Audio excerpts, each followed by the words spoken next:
টানা কয়েকদিনের প্রবল বৃষ্টির কারণে রাস্তা ডুবে গেছে।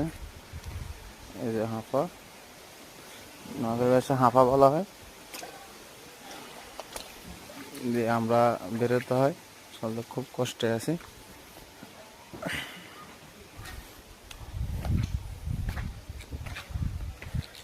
ওই যে একটা গাছ, বিশাল বড় গাছ ছিল, ভেঙে গেছে। আমাদের জন্য দোয়া করবেন। গত বছর অনেক পানি ছিল জায়গা বন্যাতে, এবছর প্রায় বন্যা হয়ে গেছে। এই যে বাড়ি আরেকটি সাইড রাস্তার পানি, এখান থেকে পানি একদম ডুবে গেছে।